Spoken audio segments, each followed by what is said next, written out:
Hello everyone. Hope you're having a good week. Today I'm going to be doing the final topical video in this Ops MBTI compatibility series, and I'm going to be talking about the social types. I may do one kind of conclusive video for the series after this, but this will be the last video about any of the objective personality parts. So social types. I'll give you some context, especially if you aren't familiar with OPS. So social types basically showed up in OPS, I think like 3 years ago. Basically, there was enough people typed in the doc to start seeing more patterns within patterns. So basically, there are hundreds of ISTPs, for example, and Dave and Shan started noticing social behaviors within these type clusters that basically gave the same type person a different life path. And so they came up with 2 additional social coins. So basically, in social types, the 2 coins are friends are flex and generalize and specialize. And like I said, social types is all about your life path. So you might be an ISTP with friends, you might be an ENTJ with friends, but the social type seems to be more about how you interact with the world around you. The functions are more nervous system related, they're more just core ego structure, and the social types are your nested assumptions about how to approach the world, is how I think about social types. So obviously that's very important for relationships and compatibility. And we'll talk a little bit about how. But basically, you've got 4 social types with these 2 coins. So you've got 1s, 2s, 3s, and 4s. And your 1s are flex first, generalize second. Your 2s are generalize and then friends. Your 3s are specialize and flex. Excuse me. And your 4s are friends and specialize. So those are the 4 combinations you get out of the 2x2 structure of the coins. And basically, they are what they sound like. So if you are Savior Flex, you are approaching the world from a standpoint of you want to dominate, you want to be the best. You are driven by success, you are driven by climbing to the top, and that's how you approach the world. If you're driven by friends, you don't really care about being the best. You are driven by connection. The flex and friends coin are to social types what self and tribe are to the human needs of the functions. So flex is the social type equivalent of DI. Friends is the social type equivalent of DE. And what's interesting is these social types add an additional layer of nuance to where you basically get extra energy in either direction. So like if you're a DI, for example, and you have Savior Friends, it's going to balance you out a little bit on the social coin. If you're DE and you have Savior Flex, it's going to balance you out a little bit on the social coin. If you have DI and Flex, you're going to be going more all in on self and success, and vice versa. It works that way with all the coins. So some pretty cool nuance that the social type adds. But with relationships, like any of these other coins, the social types add assumptions to what it means to relate to others and relate to the world. If you are Savior Flex, your internal assumption is that life is about winning, it's about drive, it's about getting to the top, and it's not very meaningful if you don't. If you're Savior Friends, it's about connection and community, sharing experiences with others, and if you don't have that, life doesn't have a whole lot of meaning. So if you have a relationship where one person is Flex and the other is Friends, there's going to be some different assumptions about what you use your free time for and how you approach the world. Obviously, the Flexer is going to be more competitive because they're driven to be at the top, and they might be frustrated with their friend's partner who just doesn't really care. So like anything else, it's about learning to see one another and meet in the middle. The other coins are specialize and generalize. And again, it is what it sounds like. Generalize is a jack of all trades. They are not a specialist. They're going to be moving around to a lot of different things in life. They're going to find pleasure in doing lots of different activities.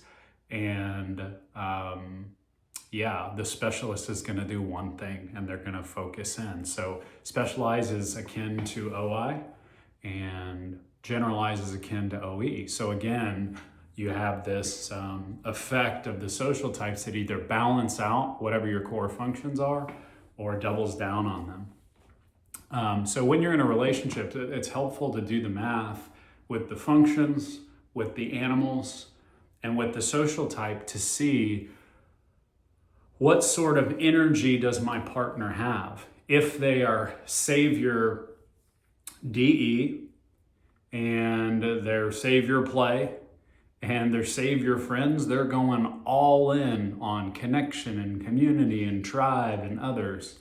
And if they're Savior DI and their Savior Sleep and their Savior Flex, then they're going to be going all in on self. And whatever you have, you're just going to experience a polarity in life. If you're going all in on one thing, it's just going to make you more imbalanced. So a lot of times it helps to have a little bit of balance. Like for myself, I am a Savior Sleep DI, play last, right? So there's some tidal waves there.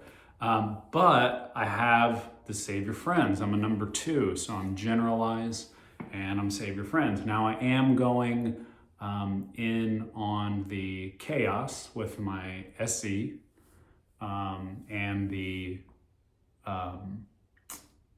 consume and the generalize. So I've got a lot of chaos in my life, and I do it masculine SE. So I've had to learn to kind of reel that in. Thankfully, I am double activated NI, and so that does help, and I'm Savior Sleep. So I'm not as crazy as you could be on the gathering side, but I do have a lot of gathering energy. So anyways, hopefully that gives you a little bit of insight into kind of how these social types play out. As far as relationships are concerned, this video is pretty simple. The best, most compatible connection you can have is someone with the same social type, because your assumptions about where you're going in life is gonna be the same, right? If you have a number 1 and a number 1, they're both gonna respect each other's drive. They're both gonna enjoy lots of different activities together, and there's gonna be resonance, just natural resonance between them because they're gonna respect one another. Whereas if you have like a 1 and a 2, the flex and the friends there's gonna be some tension there, because there's a different perspective of what life is all about. So if you're a number 2 with another number 2, you are going to enjoy doing lots of hobbies for the sake of connection. And this is me. My last relationship was with a number 2, and I can tell you this is pretty important to me. I think for myself, I have determined that in most cases, I am probably going to be most compatible with a 2 or a 4. Is this if they're a 4, then they're leading with friends, which is important to me. And they're generalized third. So they're still going to be able to do lots of different experiences. And they'll have their one thing that they love doing, and that's going to be their safe space, but they're still going to be able to venture into the generalized space.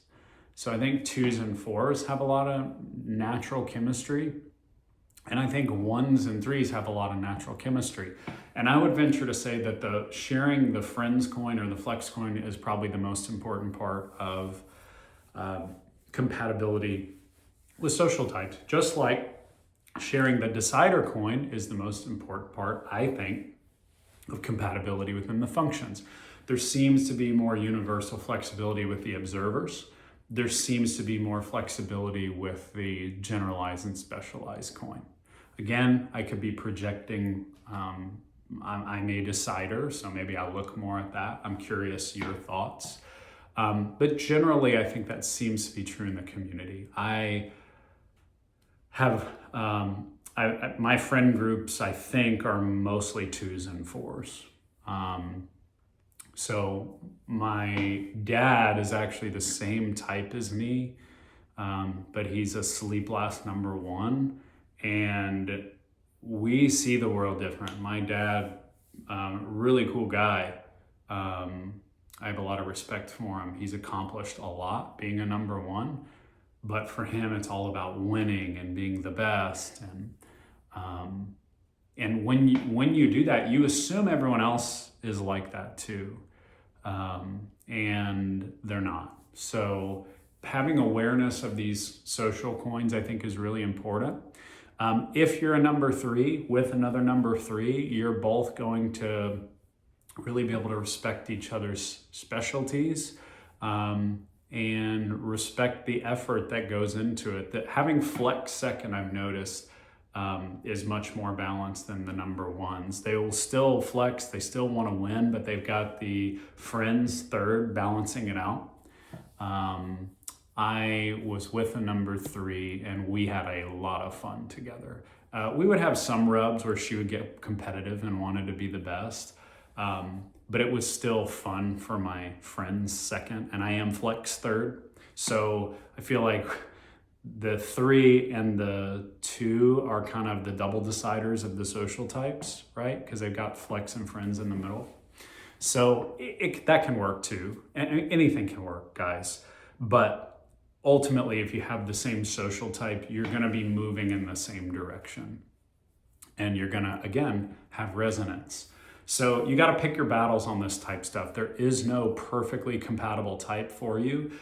The reason I'm going through this series is so that you can have concepts and language around these concepts to see where the tension spots are in your connection and what to be aware of and how to make space. There are things in every relationship you're going to have to give leeway and slack on. And so just having an awareness around what those are is really the point of this series. And ultimately choosing someone who has enough resonance with who you naturally are that you can really enjoy life and have a lot of peace together. Lastly, if you're another number 4, if you're a number 4 with another number 4, you're going to be sharing that friends coin. You're going to enjoy a lot of connection, and then both respect each other's, specializing, and still be able to generalize some together too. So this video is pretty simple. I think social types is one of the most important coins in relationships because, again, your social type determines where you're going in life and the assumptions that you have about the direction of your life. So if you share a social coin with someone else, you're going to have a lot of fun together. You will define fun very similarly, and you'll approach the world in a similar way. So I hope this gives you ammo in your belt of understanding around relationships. And I hope if you've been following me on this series, it's been helpful for you. Like I said, we'll probably do one more video just to kind of close things out and maybe conclude everything. But really appreciate you tuning in. Like I've said in past videos, once this series is over, I'm going to be doing my best to start talking about relationships and personality traits in a more basic way that anybody can digest, that isn't bound to objective personality or even Myers-Briggs. So I'm looking forward to that. Hope you all have a great day, and thanks for tuning in. See you soon.